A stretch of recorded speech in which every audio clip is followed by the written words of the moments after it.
성경을 보다 보면 굉장히 유교와 비슷한 모습을 많이 보게 됩니다.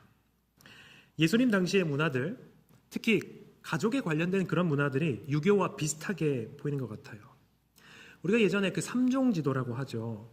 어릴 때는 아버지를 따르고 결혼하면 남편을 따르고 남편이 죽으면 아들을 따른다라고 했고, 또 사덕이라고 있더라고요. 사덕은 제가 오늘 찾아보면서 알게 되었습니다.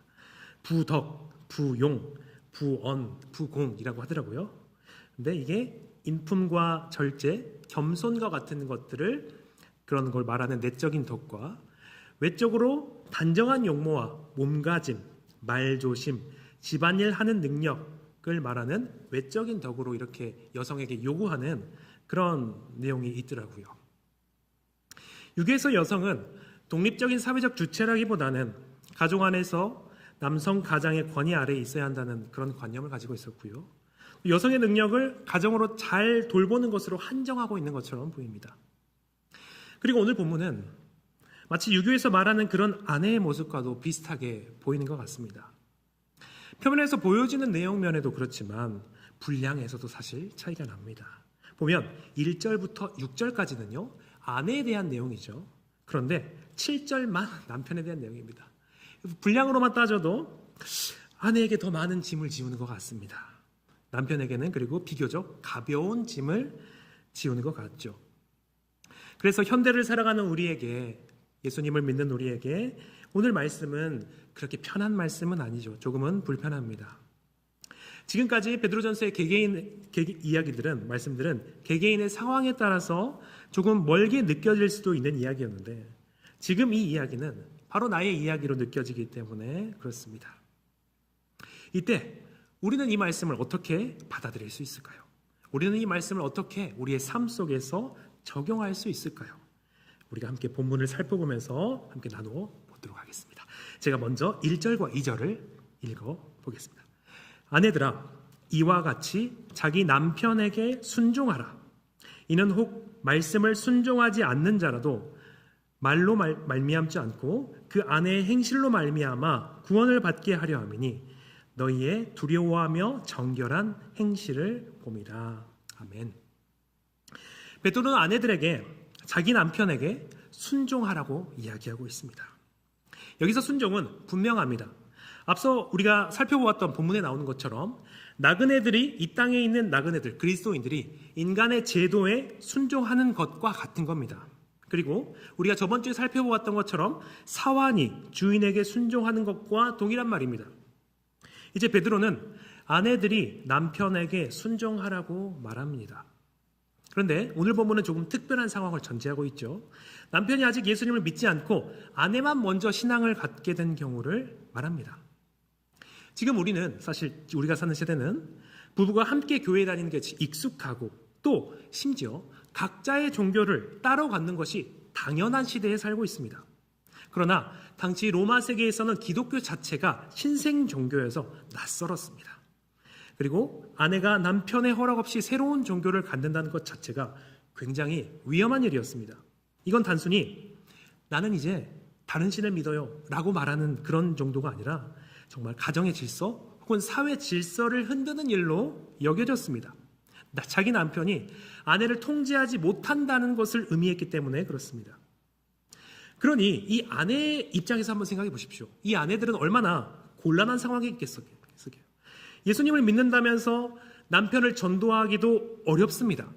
그러나 분명히 나에게 있는 그 신앙, 예수님, 내 안에 있는 그 예수님 때문에 신앙을 포기할 수도 없습니다. 베드로는 바로 이 자리에 있는 아내들에게 편지를 쓰고 있는 겁니다. 그래서 베드로가 뭐라고 말합니까? 말로 말미암지 않고 그 아내의 행실로 말미암아라고 합니다. 말이 통하지 않는 자리죠. 논쟁으로 설득할 수 없는 자리에서 우리가 무엇이 남습니까? 바로 삶밖에 남지 않습니다. 그리고 이 내용은 사실 우리가 2장에서 계속해서 보아왔던 바로 내용이죠. 말로 설득할 수 없을 때 삶으로 증거하라는 것입니다. 말이 통하지 않는 자리일수록 오히려 삶이 유일한 언어가 되는 것입니다. 그렇다면 베드로는 이 불신자 남편에게 어떻게 다가가라고 말할까요? 베드로는 아내가 하나님을 두려워하며 정결한 행실을 보일 때 남편에게 일어나는 변화에 대해서 이야기하면서 우리에게 진정한 단장, 꾸밈이 무엇인지 가르쳐주고 있습니다. 우리 3절과 6절을 함께 읽어보겠습니다. 너희의 단장은 머리를 꾸미고 금을 차고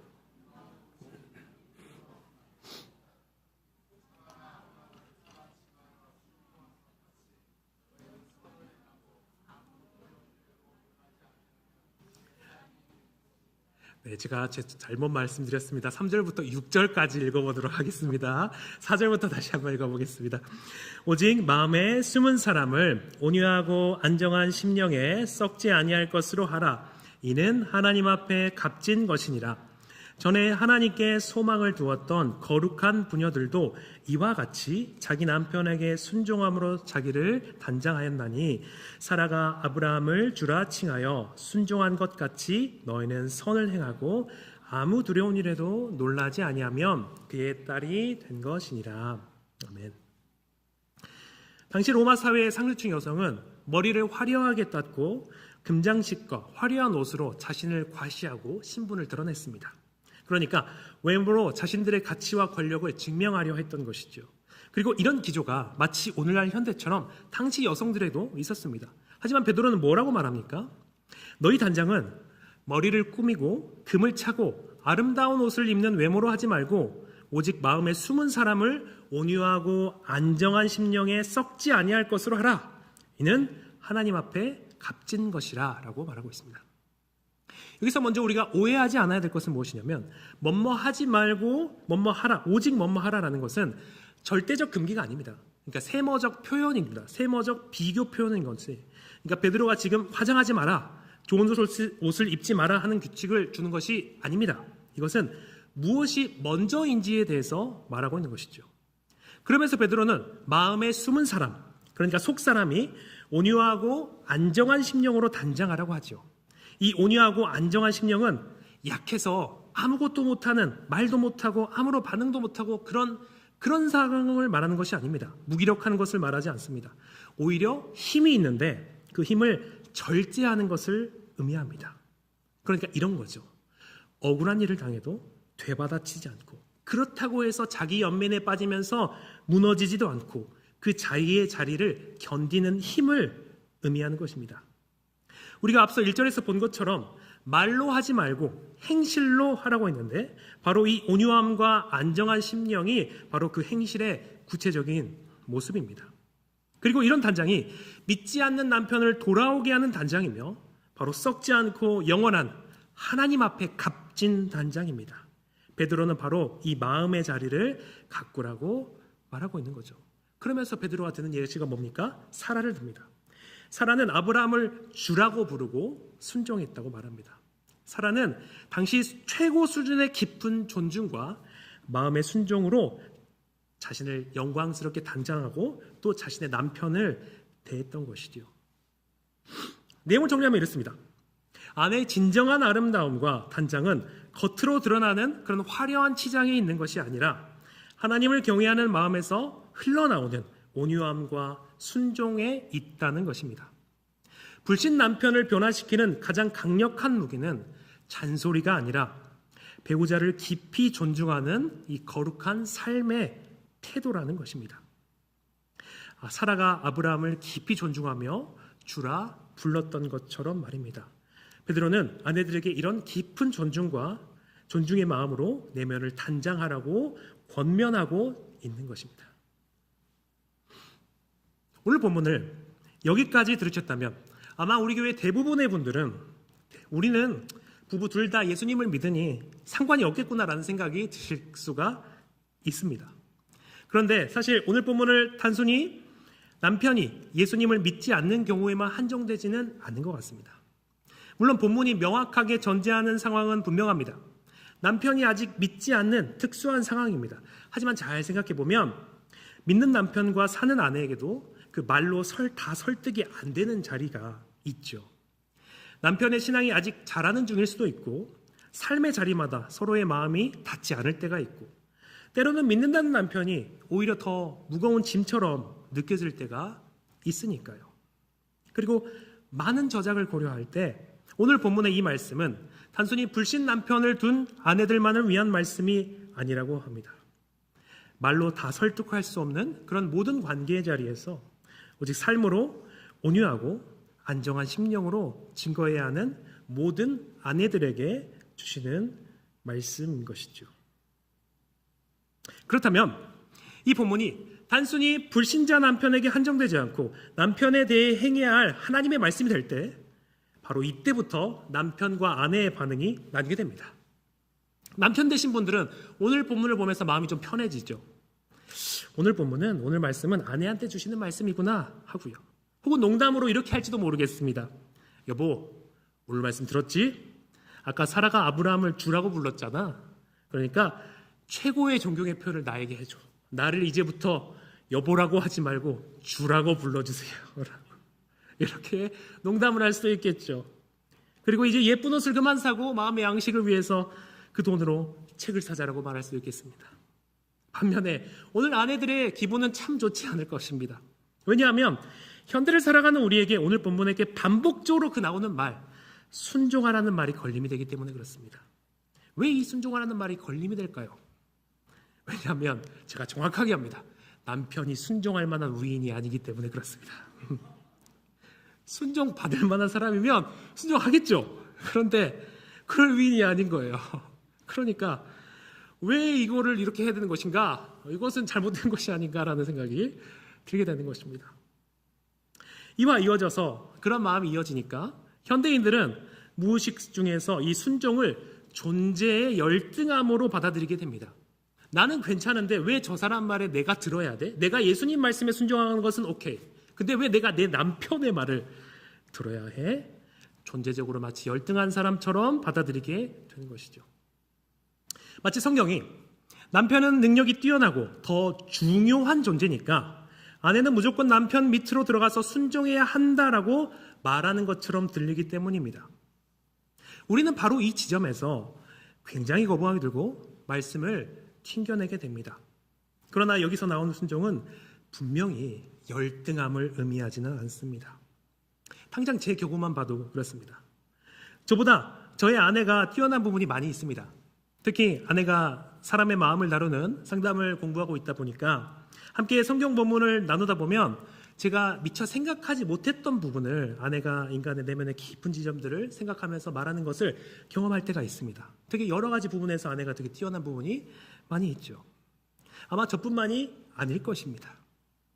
현실 삶에서도 아내가 열등하다는 것은 사실 말이 안 되지만 사실 그리고 오늘 성경 본문 역시도 결코 여성을 덜 중요한 존재, 열등한 존재로 깎아내리지 않습니다. 사실 오히려 그 정반대를 말하고 있는데요. 이건 이어지는 7절을 보면 아주 명확해집니다. 우리 함께 읽어보겠습니다. 남편들아 이와 같이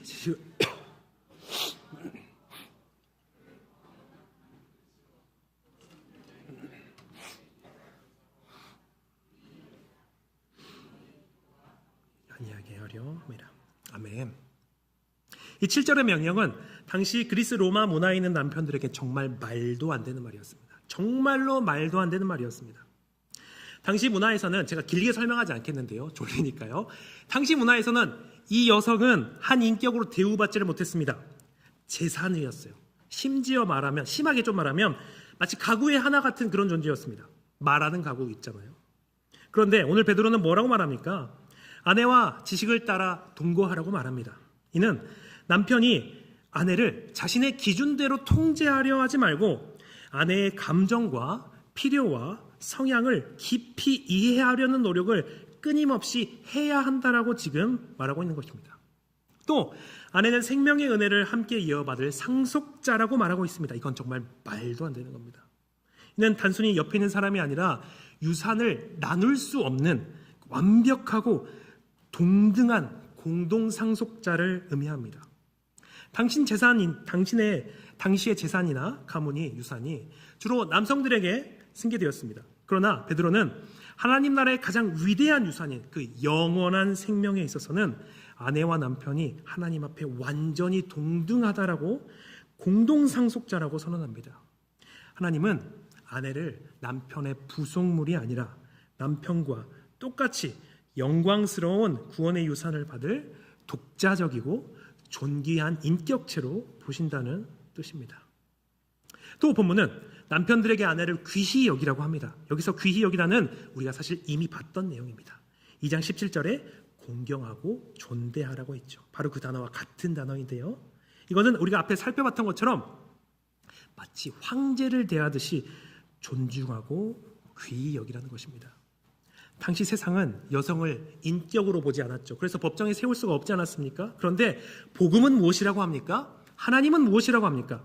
아내를 마치 황제처럼 존중하고 존대하라고 명령합니다.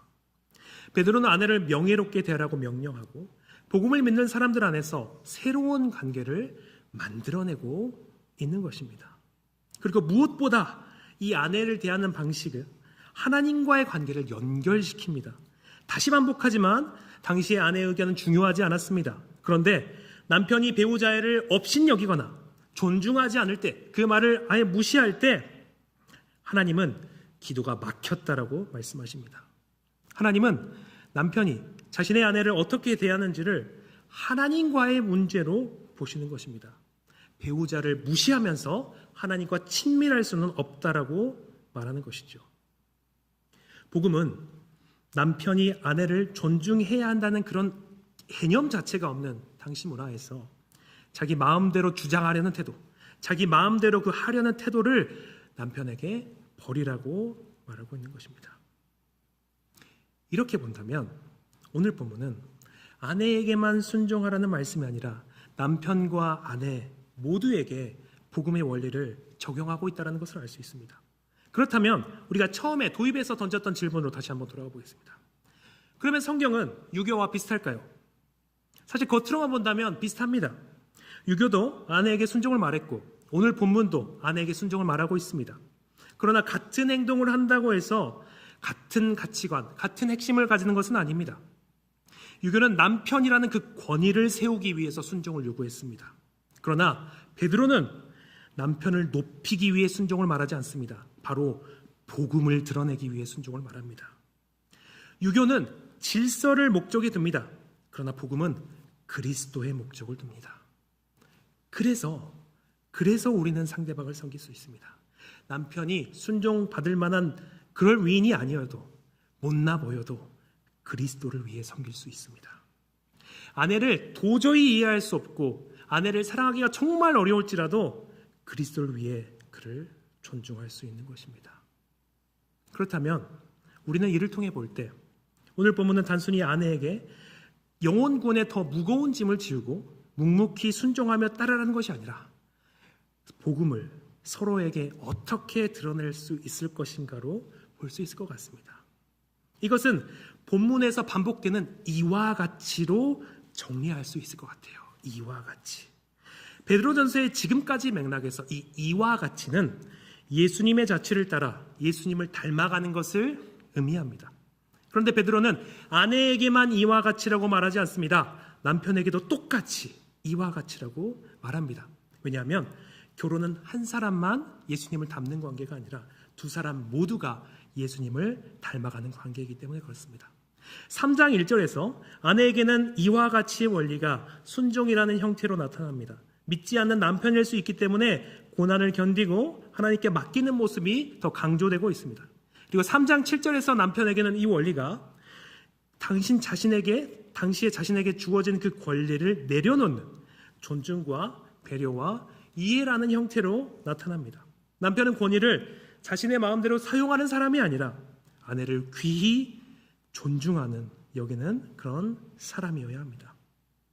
정리하자면 아내는 그리스도를 닮아 하나님을 신뢰하면서 살아가고 남편은 그리스도를 닮아 아내를 귀히 여기며 살아갑니다. 형태는 다르지만 기준은 같습니다. 아내는 그리스도를 닮아 순종하고 남편은 그리스도를 닮아 존중하고 희생합니다.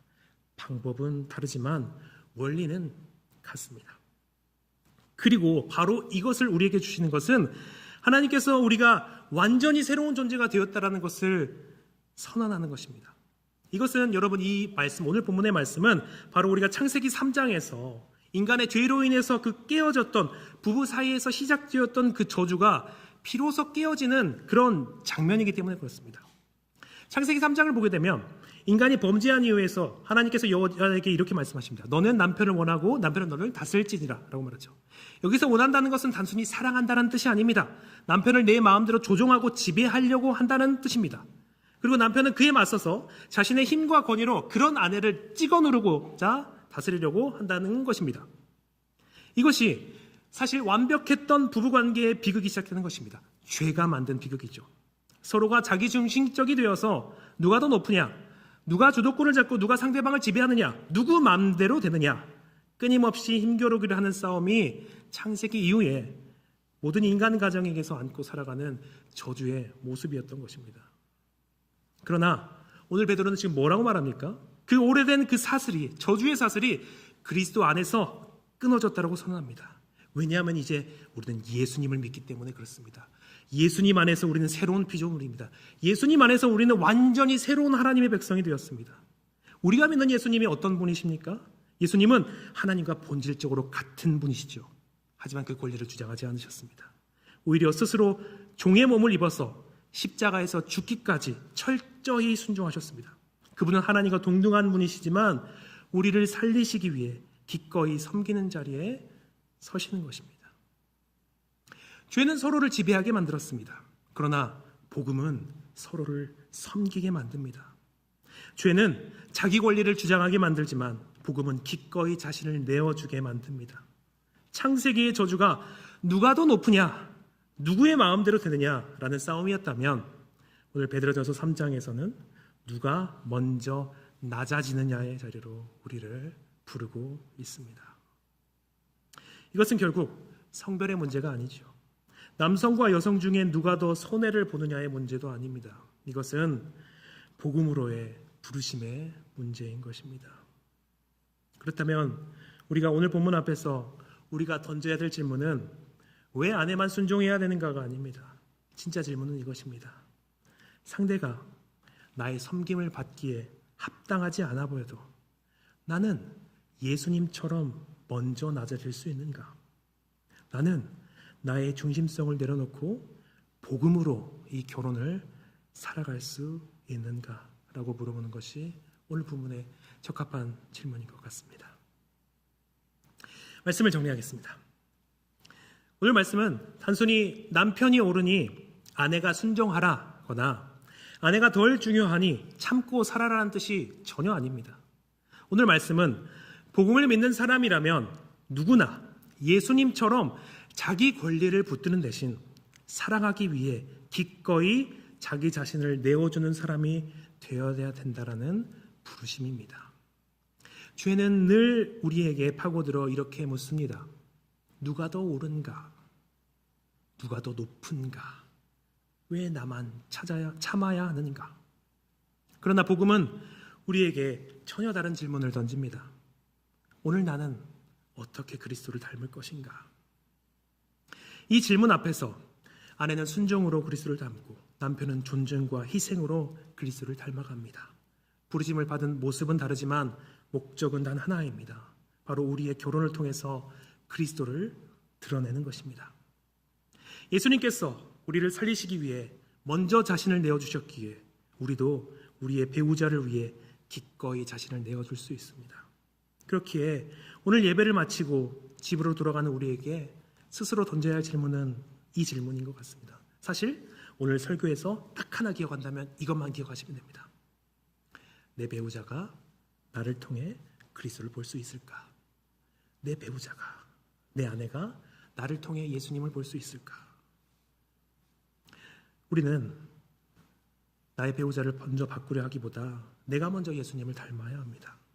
한 번 더 이해하고 한 번 더 존중하고 한 번 더 사랑하려고 노력해야 합니다. 우리가 이런 우리의 십자가를 질 때 우리 가정은 완전히 새로워질 것입니다. 세상과 다른 가치관을 가진 공동체로 완벽하게 회복될 것입니다. 단순히 화목한 가정을 넘어서 세상에서 그리스도를 보여주는 살아있는 복음이 되기를 예수님의 이름으로 축복합니다. 우리 말씀을 생각하시면서 함께 기도하실 때 두 가지 제목 가지고 기도하겠습니다. 내 고집과 권리를 내려놓고 예수님처럼 기꺼이 나를 내어주는 겸손한 배우자가 되게 하소서라고 기도하시고, 또 서로를 향한 온유한 순종과 깊은 존중으로 우리 가정을 통해 세상이 그리스도를 보게 하여 주시옵소서. 또 말씀을 들으면서 생각나는 여러 가지 것들을 위해서 함께 기도하며 나아가도록 하겠습니다. 함께 기도하시겠습니다. 살아계신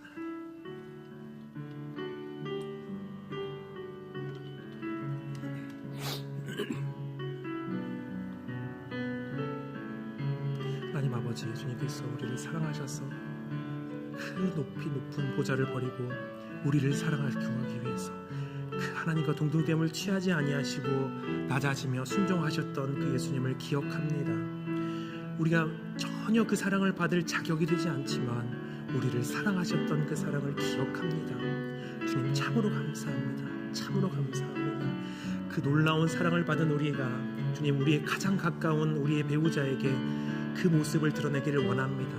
하나님의 살아계신 그리고 그 하나님께서 우리에게 베푸신 그 사랑을 가장 가까운 나의 배우자에게 사랑을 베풀며 정말로 우리를 통하여서 그리스도가 보여지게 하여 주시옵소서. 그래서 이 가정이 단순히 그냥 화목한 가정이 아니라 참으로 하나님의 살아계심을 보여주고 복음을 보여주고 그리스도를 닮아가는 가정이 되게 하여 주시옵소서. 그래서 세상이 우리를 바라볼 때에 참으로 하나님께서 살아계시구나, 참으로 하나님께서 너희와 함께 계시노라는 고백이 있는 우리 모두가 되게 하여 주시옵소서.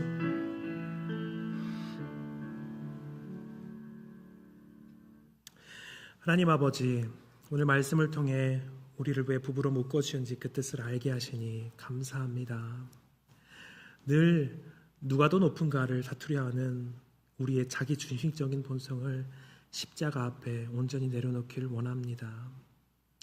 예수님께서 우리를 살리시기 위해 먼저 자신을 내어주신 것처럼 우리 서로가 서로를 섬기게 하여 주시옵소서. 그리하여 이 한 주간 우리 가정에 세상의 가치관을 따르지 않고 서로의 삶을 통해 예수 그리스도를 드러내는 살아있는 복음이 되게 하여 주시옵소서. 예수 그리스도의 이름으로 기도드립니다.